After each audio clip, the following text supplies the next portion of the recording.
Picture चालू करो बे। अपना बेटा सौंप रही हूँ। ये शायद मेरा हिसाब से 150-200 बार रीलॉन्च हो चुका है।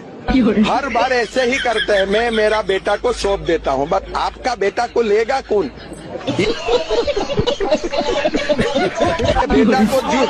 आपका बेटा को जो भी अपना घर में लेगा वो तो बर्बाद हो जाएगा ना, आलू से सोना बनाना शुरू कर देगा। अभी बकरी ईद के टाइम क्यों बोलते नहीं कि एनवायरमेंट फ्रेंडली बकरी ईद करो, वर्चुअल बकरी काटो? क्यों नहीं पूरा मुस्लिम समाज साथ में आके ऐसा सोचता है कि चलो हमारे इस त्योहार के वजह से इतने सब बकरियों को काटा जाता है, चलो हम एनवायरमेंट फ्रेंडली बकरी बनाते हैं। कहाँ गए वो पशु प्रेमी जो हमको हिंदुओं को ही जब सब एडवाइस देने वाले, कहाँ गए वो? जय श्री राम दोस्तों, अगर आपके खून में भी राम भक्ति दौड़ती है तो नीचे कमेंट में जोर से लिखो जय श्री राम। देखता हूं कितने भाई अभी भी धर्म और देशभक्ति के नशे में चूर हैं। अब देखो भाई, चैनल का नाम तो सस्ते नशे है, लेकिन यहाँ नशा सिर्फ 2 चीजों का मिलता है, ज्ञान का और मनोरंजन का। तो आ जाओ इस मस्त सफर में जहां दिमाग खुलेगा, हंसी रुकेगी नहीं, और हाँ, जिसने वीडियो लाइक और चैनल सब्सक्राइब नहीं किया वो अगली बार महंगे नशे की दुनिया में भटकता नजर आएगा। चलो वीडियो शुरू करते हैं। जय श्री राम। उन्होंने कहा कि ऑपरेशन सिंदूर को ट्रंप के कहने पर रोक दिया और यह प्रधानमंत्री नरेंद्र मोदी को चुभने वाली है। उन्होंने भारतीय जनता पार्टी और आरएसएस को एक ही पैमाने पर रखकर कहा है कि इनका तो इतिहास सरेंडर कर रहा है, इन्होंने हर मुद्दे पर सरेंडर किया है, इन पर थोड़ा सा दबाव डालो ये लोग सरेंडर कर देते हैं। सुनिए, एक ही सुर में, एक ही स्वर, एक ही सांस में बीजेपी, आरएसएस और प्रधानमंत्री को किस तरह से घेर रहे हैं राहुल गांधी। मैं भारतीय जनता पार्टी से पूछना चाहता हूं, ऐसे होगा आतंक से मुकाबला? अपने नेता विपक्ष को आतंक का साथी बताकर, जिसमें राहुल गांधी को आतंक का साथी बताया गया है। हम पाकिस्तान के खिलाफ या आतंक के खिलाफ इस तरह से जंग नहीं लड़ सकते हैं जहां हम अपने ही नेता विपक्ष के खिलाफ इस तरह का अश्लील हमला करें, जहां हम विपक्ष के प्रोपेगेंडा को जहरीले अंदाज में पेश करें। आप कह रहे हैं नरेंद्र मोदी ने सरेंडर किया। शशि थरूर है, उन्होंने कहा कि if there was any persuasion by American president और American officials, it was persuasion of Pakistan, not India. The issues raised by President Donald Trump cannot be responded to or addressed by anyone else but the Prime Minister of India. Congress शासित राज्यों में सबसे ज्यादा दलित उत्पीड़न की घटनाएं आ रही हैं। जो नेशनल क्राइम रिकॉर्ड ब्यूरो है उसका डाटा बताता है।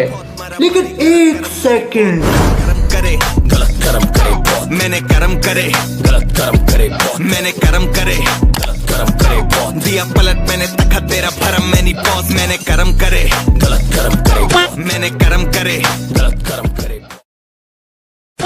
साथ ही कांग्रेस सदर ट्रंप के सीज फायर के दावों और वजीर आजम मोदी की खामोशी पर तनकीद तो कर ही रही थी, मगर अब मजाक भी उड़ा रही है। कांग्रेस ने ऑफिशियल एक्स हैंडल से एक तस्वीर शेयर की है जिसमें ट्रंप फोन पर बात करते हुए कह रहे हैं नरेंद्र सरेंडर, तो वजीर आजम मोदी जवाब देते हैं जी हुजूर। और यही बात करते हुए कांग्रेस रहनुमा और भारतीय अपोजिशन लीडर राहुल गांधी भी वजीर आजम मोदी का मजाक उड़ा रहे हैं। बीजेपी आरएसएस वालों को अब मैं अच्छी तरह जानता हूं, इन पर थोड़ा सा दबाव डालो, थोड़ा सा धक्का मारो, डर के भाग जाते हैं ये लोग। जैसे उधर से ट्रंप ने एक इशारा किया, फोन उठाया, नरेंद्र सरेंडर, और जी हजूर करके नरेंद्र मोदी जी ने ट्रंप के इशारे का पालन किया। तो यही नहीं, भारतीय ऑपोजिशन ये सवाल भी उठा रही है कि अगर सीज फायर ट्रंप के कहने पर नहीं बल्कि पाकिस्तान की दरख्वास्त पर किया गया था तो इसका मतलब है कि भारत जंग जीत रहा था, तो फिर क्यों हमने जंग रोकी? जंग जारी रहने देते। मगर अगर पाकिस्तान सीज फायर की दरख्वास्त नहीं कर रहा था तो भारतीय हुकूमत का दावा गलत। इनका इतिहास, इनका भी बारे में याद दिला दो, क्योंकि 500 करोड़ का भ्रष्टाचारी शीला दीक्षित के चप्पल उठाने वाले को चुप करो जरा। ये शीला दीक्षित के चप्पल उठा के चलता था, 500 करोड़ का प्रॉपर्टी बनाया हुआ है, इसको क्या चुप कराओ अंजना जी? ये भ्रष्टाचारी को चुप कराओ, बहुत हो गया। शीला दीक्षित के चप्पल उठाने वाला 500 करोड़ का प्रॉपर्टी का मालिक बना हुआ है, भ्रष्टाचारी से बैठ के यहाँ पर क्या डिबेट करा रहे हो अंजना जी? बंद कराओ इसकी आवाज को, जवाब दीजिए, बंद कराओ इसकी आवाज। আমি কিন্তু ইফতারে যাচ্ছি, আপনারাও আসবেন। আমি তো মুসলিমদের তোষণ করি, 100 বার যাব। যে গরু উঠতে হয় তার লাঠি খাওয়া উচিত।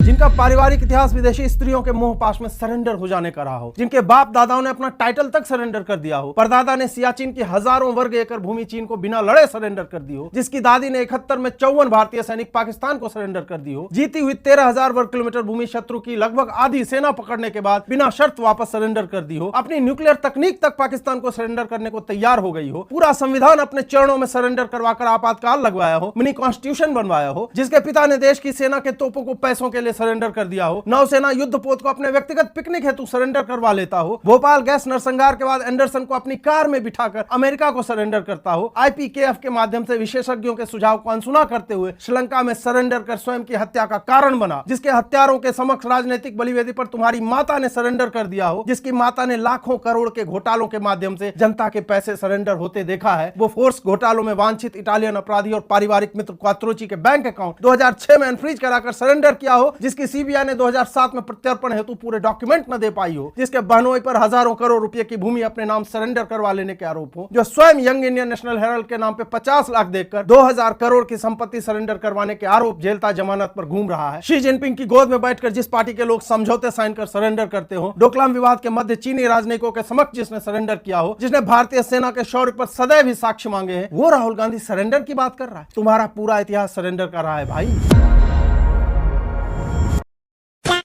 वहीं इंडियन एक्सप्रेस का दावा है कि नहीं, चौथे नहीं, हम तीसरे नंबर पर पहुंच चुके हैं। भारत दुनिया की तीसरी सबसे बड़ी अर्थव्यवस्था बन गया है और सच तो ये है कि प्रधानमंत्री मनमोहन सिंह के नेतृत्व वाली यूपीए सरकार के समय से ही यह ऐसा है। पीपीपी यानी पब्लिक प्राइवेट पार्टनरशिप आधारित जीडीपी अनुमानों के अनुसार ही भारत 2009 में तीसरी सबसे बड़ी अर्थव्यवस्था बन गया था। इसीलिए कहते हैं नाम नरेंद्र काम सरेंडर। हमें बोलने में अच्छा नहीं लगता है, देश के प्रधानमंत्री हैं, लेकिन अगर देश का प्रधानमंत्री कायर निकले, बहादुर सेना, बहादुर देश, पूरा विपक्ष आपके पीछे खड़ा था, आप घुटनों पर आ गए। Pressure on me at that time. I resisted that pressure, and I think the decisions that I and our government took was on balance the right decision.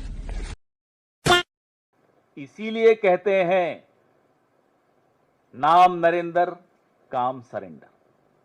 हमें बोलने में अच्छा नहीं लगता है, देश के प्रधानमंत्री हैं, लेकिन अगर देश का प्रधानमंत्री कायर निकले, बहादुर सेना, बहादुर देश, पूरा विपक्ष आपके पीछे खड़ा था, आप घुटनों पर आ गए, अमेरिका के दबाव से आ गए। सेना हतप्रभ, देश हतप्रभ, विश्व हतप्रभ, विपक्ष हतप्रभ, मीडिया हैरान, लेकिन साहब सरेंडर। इसीलिए कहते हैं नाम नरेंद्र काम सरेंडर।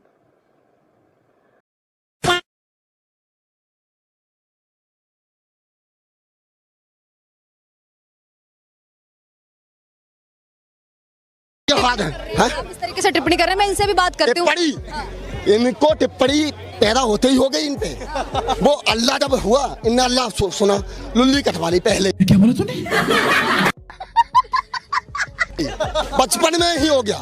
इन पे बहुत बड़ा भाई, तुम्हारे साथ बहुत बड़ा अंधविश्वास हुआ। तो बहुत गलत हुआ तुम्हारे साथ। ऊपर वाले ने उसकी हाइट छाट दी, नीचे वाले ने लुल्ली काट दी।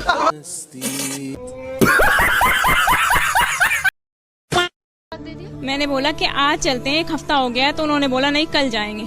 जस्ट इतनी बात पे उन्होंने कहा तलाक तलाक तलाक वर्ड बोल दिया, और फिर बाद में कहते हैं कि मैंने अपने मामू के कहने पे तलाक दिया है, और मुझे वापस मेरे ससुराल लेकर आ गए, और ससुराल में ला के जब ससुराल वालों को पता चला, सब बोले कि अब हलाला कराना पड़ेगा देवर से, तभी इसको रख पाएंगे हम। आपके पति आपसे अभी क्या कहते हैं? अभी भी वो आपको वैसा ही झूठा दिलासा कहते हैं घर में, मतलब मेरे देवर के साथ मैंने हलाला ना कराया तो चाहे मुझे जेल भेज दो, चाहे मुझे फांसी चढ़ा दो, मैं आपको नहीं लेकर जाऊंगा। अब उन्होंने काउंसलिंग में साफ ओपनली सबके सामने बोल दिया है, उन्होंने पुलिस के सामने भी यही बोला है कि हलाला कराओ तो लेकर जाएंगे।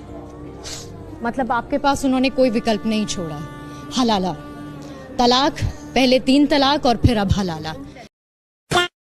फिर अभी बकरीद के वक्त जो हमारे हिंदू समाज को मुंबई के अलग अलग तरीके बहुत सारे स्टोरी आ रहे, घाटों पर से आ रहे हैं, फिर कोई मुलुंड से बता रहे, जबरदस्ती किसके सोसाइटी में अगर कोई भी बकरी काटेगा तो उसके ऊपर हमारी हिंदुत्व सरकार जरूर कार्रवाई करेगी, छोड़ेगी नहीं। ये किसी के अब्बा का पाकिस्तान नहीं है, ये हमारा हिंदू राष्ट्र है, यहाँ के शरिया कानून लागू नहीं है, यहाँ डॉक्टर बाबा साहब अम्बेडकर का संविधान लागू है। तो जो नियम हिंदुओं पर लगता है ना, वही नियम अन्य लोगों को भी लगेगा।